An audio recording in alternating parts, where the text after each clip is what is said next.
सूर्य भगवान की जय हो, सूर्य भगवान की जय हो।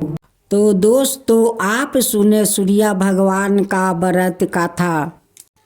एक ब्राह्मण था, वो सूरज भगवान का भक्त था। नहाता धोआता, कहानी कहता, पर कमाता कुछ भी नहीं।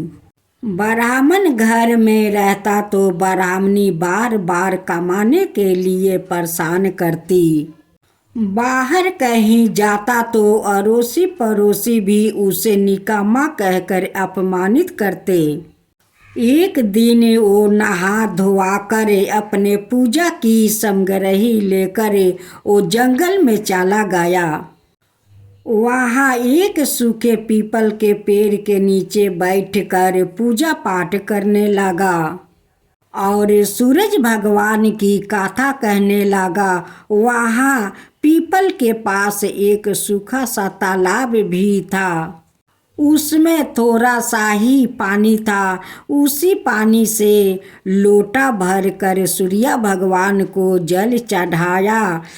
पूजा का जल बहकर पीपल और सूखे तालाब में भी गया। जल के जाते ही सूखे पीपल हरा भरा हो गया। सूखा तालाब साफ पानी से भर गया।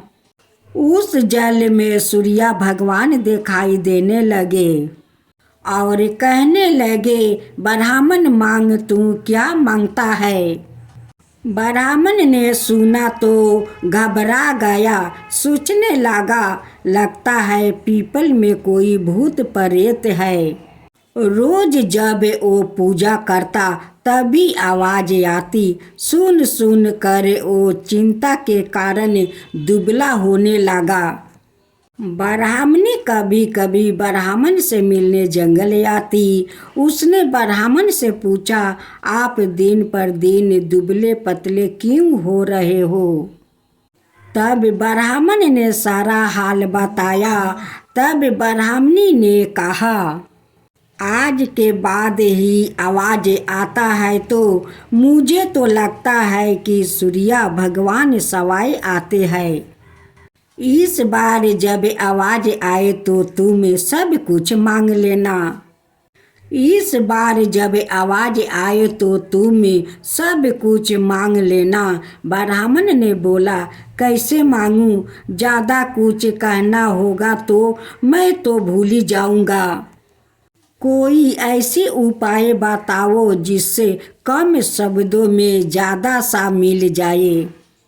ब्राह्मणी ने कहा, तुम इस प्रकार कहना, 9 खंड महल के अंदर सोने के पलने में परपोता को दास दासियों द्वारा खिलाते अपनी आंखों से देखूं। इस प्रकार लंबी उम्र, महल, बेटे पोते परपोते और धन सब मिल जाएगा। क्योंकि जब धन होगा तभी तो सोना का पलना, दास दासियों होंगे और आंखें घुटने टीके होंगे। तभी तो परपोतों को सोने के पलने में झुलुआ झुला सकेंगे और देख सकेंगे। दूसरे दिन पूजा के बाद जब आवाज आई तो ब्राह्मण ने वैसा ही कहा जैसे ब्राह्मणी ने समझाई थी। सूरज भगवान ने कहा, दिखने में तो भोला भाला लगता है, पर एक बार में ही सब कुछ मांग लिया। सूरज भगवान ने कहा, जा तेरी इच्छा पूरी होगी। जब ब्राह्मण जंगल से घर आया तो देखा कि उसकी टूटी हुई झोपड़ी की जगह एक 9 खंड महल खड़ा है। दास दासी आ जा रहे थे। ब्राह्मण ने उनसे कहा, यहाँ मेरी झोपड़ी और बूढ़ी ब्राह्मणी रहती है, वो कहाँ गई। उस समय महल की खिड़की से एक सुंदर औरत गहनों और सुंदर कपड़ों से सजी हुई बाहर आई और ब्राह्मण से बोली, आ जाओ, अपना ही घर है। सूरज भगवान ने तुम्हारी मनोकामनाएं पूरी कर दी है। ब्राह्मण ने कहा, हम इतने धन का क्या करेंगे? ब्राह्मणी ने कहा, धन से क्या नहीं होता है, दान पुण्य यज्ञ होम करेंगे। फिर ब्राह्मण ने वैसा ही किया। अब तो सब राजा की जगह ब्राह्मण का गुणगान करने लगा। राजा सब सुनकर ब्राह्मण को बुलवाया और पूछा, कल तक तो आपको खाना भी नहीं मिलता, आज धन कहाँ से आ गया? कहाँ से चोरी डाका डाला? ब्राह्मण ने कहा कि सब तो सूर्य भगवान की कृपा है और सारी कहानी बता दिया। राजा ने कहा, मेरा पुत्र नहीं है तो मुझे क्या करना चाहिए? ब्राह्मण ने राजा को सूर्य भगवान की पूजा विधि बताया। राजा ने वैसा ही किया तो उसका पुत्र हो गया। सब लोग सूर्य भगवान की जय बोलने लगे। हे सूर्य भगवान, जैसे ब्राह्मण ने और राजा की मनोकामनाएं पूर्ण किया वैसा ही सबकी करना।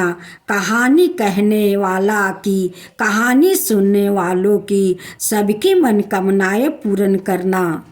सूर्य भगवान की जय हो, सूर्य भगवान की जय हो।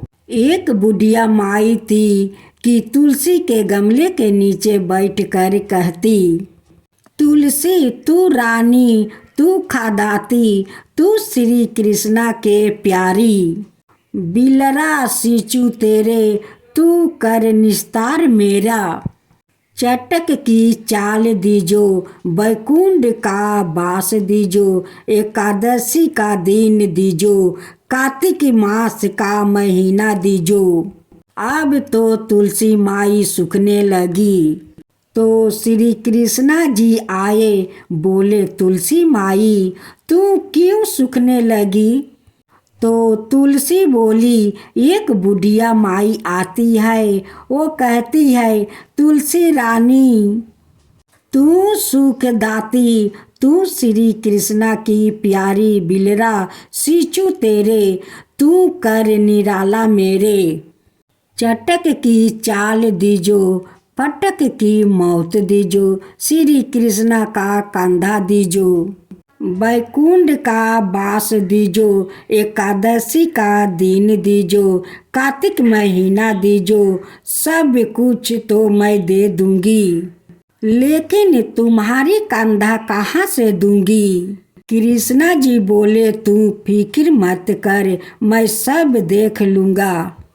एकादशी का दिन आया, कार्तिक महीना आया। बुढ़िया माई का तुलसी के गमले के नीचे शरीर पर गया। सारे नगर के लोग बेटे पोते उठाने के लिए आया, पर बुढ़िया माई को ना उठा पाए। कहने लगे, पता नहीं क्या बात है, बुढ़िया माई नहीं उठे। इतने में कृष्णा जी एक छोटे से लड़के का रूप धारण करके आए और बोले, क्यों भीड़ लगा रखी है? सब बोले, इस बुढ़िया माई का शरीर पूरा हो गया है। बालक बोला, मैं भी देखूंगा जाकर। बुढ़िया के कान में बोले, बुढ़िया माई मैं आ गया, और पीताम्बर की धोती बुढ़िया के ऊपर डाल दिया। चंदन की लकड़ी से फूंक दिया। श्री कृष्णा की बात सुनकर बुढ़िया औरत हल्की हो गई।